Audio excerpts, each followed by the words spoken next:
like to come and introduce to you to a last concept. This is but a quick image I have tested with an intention in mind, and I'd like to have you guess actually what intention was that.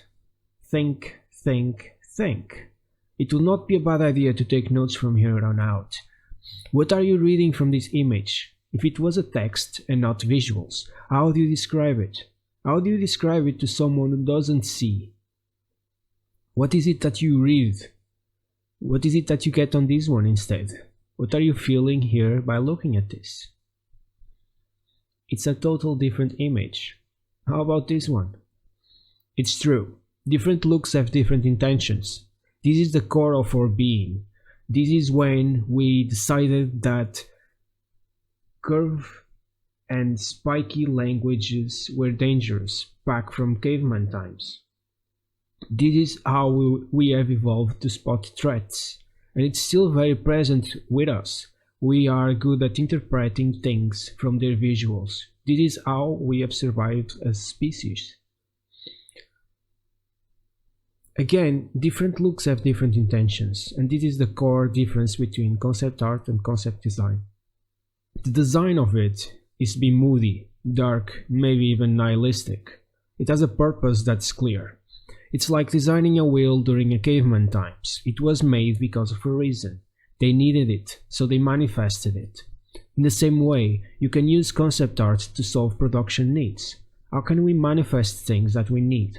In this sense, the read I get is something like a doomsday scene. Maybe we were tasked to design a keyframe for a night before a bloody battle, and the romantic aura of the story made the moon bloody by coincidence.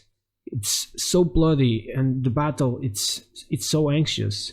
It's so coming up next that the environment is already manifesting it before it happens. Maybe you get a different read, and that's fine.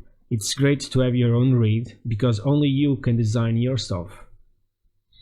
Going back to this one here, you get a total polarity of the previous moonshot. It's not about the same thing at all. How about this one? They're kinda similar, they have similar elements, but they say different things. Going back to this guy I previously drawn, hopefully now you already know a context just by looking at him. As long as you have a reason to do things, as long as you have a point, a purpose, an intent, you'll do just fine.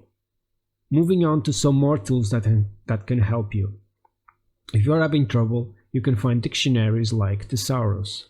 Thesaurus is an online dictionary I usually use to go on the go.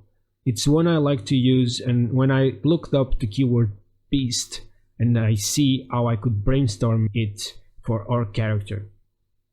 Sometimes I want to preserve my energy, and designing things and being analytical takes a lot of brain power. Or maybe I'm just getting old, but tools like Thesaurus help me to proliferate words out of more words to drive my intent. I no longer have to brainstorm, it's just the computer is brainstorming for me, and I'm still filtering out what is good and what's not. It's also crucial to observe your own world. One time, a long time ago actually, I saw some of these people on the street. They were collecting donations off the street to take to the cancer funding and their foundation. Last time I saw these guys and girls, they were at a train station around my street. These guys were selectively looking at people and choosing who to approach to ask for a donation. I thought that was very, very cool. They did not approach me. I looked like a tramp. I had a hoodie up, my tattoos exposed. I looked a bit like a mess that day. I really did not care. And they did not approach me, and I believe it's because I sent a message of someone who I was portraying that day that was likely to not give them a donation. They judged me by the cover. As they say, don't judge a book by the cover. It's an intricate saying, an interesting one as well, as if your designs are done well, you should be able to design a book by the cover. They would approach, I guess, an older woman who would look like some kind of someone's grandma.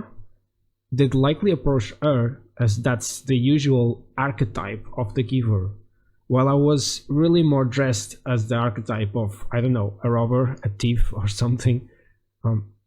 At least someone who doesn't have much money. So when you are tasked to design a villain, a hero, and they have some subtle layers, like they have to be charming or such, what kind of motifs and symbols you think would best describe the quote-unquote their book cover?